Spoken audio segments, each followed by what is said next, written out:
If there were an Olympic event for criminal incompetence in Port Charles, Sidwell would be standing on the podium, gold medal glinting, wondering how everything went wrong again. January 5's episode of General Hospital delivered another deliciously chaotic installment of the daily YAPP recap, and at the center of it all was one very important question echoing through the fandom. Can't Sidwell just kill people in Ireland? Apparently not, and honestly, where's the drama in that? Sidwell's geography problem. Let's start with the elephant in the room, or rather, the villain who refuses to leave the country.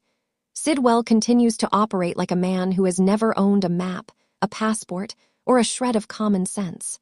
Ireland, as we are constantly reminded, is right there, a perfectly good place for discreet international crime. Yet Sidwell insists on conducting his murderous mayhem smack in the middle of Port Charles, where everyone knows everyone, surveillance cameras sprout like weeds, and half the population has law enforcement experience. Instead of slipping quietly across the Atlantic and solving his problems with a pint and a dagger, Sidwell lurks in shadows, makes ominous phone calls, and somehow manages to implicate himself more with every breath. If subtlety were deadly, Sidwell would still be alive. But alas, subtlety is not his strong suit. The man doesn't just leave clues. He hands them out like party favors. Laura, mayor, mother, and magnet for disaster. Mayor Laura Collins continues to prove that running a city while parenting half of Port Charles is a full-time job with no vacation days.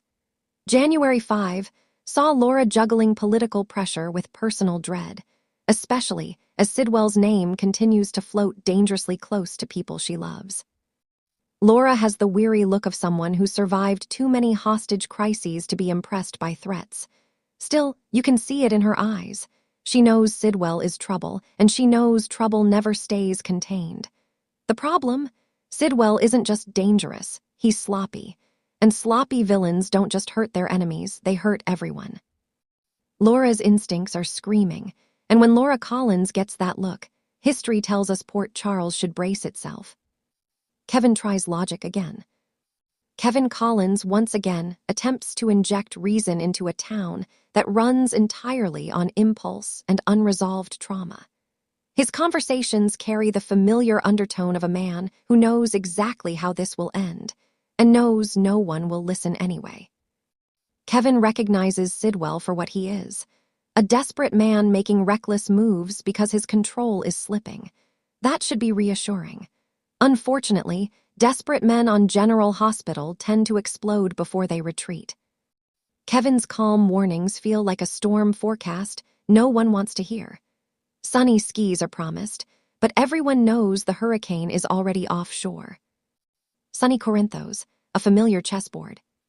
Meanwhile, Sunny Corinthos remains exactly where he always is, 10 steps ahead or 10 seconds away from disaster, depending on who you ask.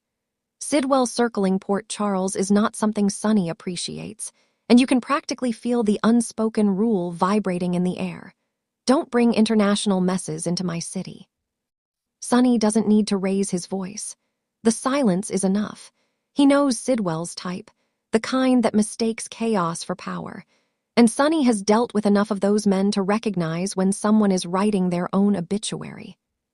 If Sidwell were smart, he'd already be on a plane. But again, smart is not the theme of the week. Anna Devane, suspicion on high alert.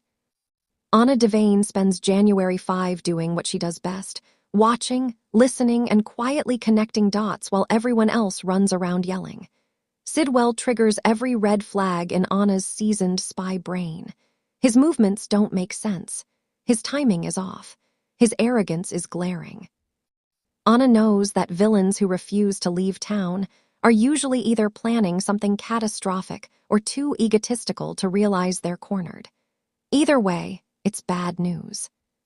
Her scenes carry a subtle tension, the kind that suggests she's already preparing for the fallout. When Anna Devane starts calculating exit strategies, you know the clock is ticking. Brooklyn, Tracy, and the chorus of commentary. Elsewhere, Brooklyn and Tracy Quartermain deliver exactly what the episode needs. Commentary sharp enough to cut glass. Tracy, especially, has zero patience for men like Sidwell, criminals who think intimidation equals intelligence. Tracy's disdain is almost therapeutic. She says what the audience is thinking, only with better posture and a sharper tongue. If sarcasm were lethal, Sidwell wouldn't make it through the credits. Brooke Lynn, meanwhile, brings emotional grounding, reminding us that every reckless move by men like Sidwell sends shockwaves through families who didn't ask for any of this. The absurdity of it all. And that's where the episode truly shines, in its unintentional comedy. The stakes are high, yes, but the absurdity of Sidwell's choices makes it impossible not to laugh. He has options. He has resources. He has an entire ocean between him and his enemies. Yet here he is, skulking around Port Charles, attracting attention like a moth to a flamethrower. It begs the question repeated across social media and whispered by characters alike. Why here? Why now? Why not Ireland? The answer, of course, is simple. If Sidwell left, the drama would leave with him, and General Hospital is not in the business of peace and quiet. Final thoughts, disaster incoming. January 5's episode doesn't explode. Yet, instead, it simmers. It sets the table, sharpens the knives, and reminds us that Sidwell's refusal to exit gracefully will cost someone dearly. Port Charles is many things, but forgiving is not one of them.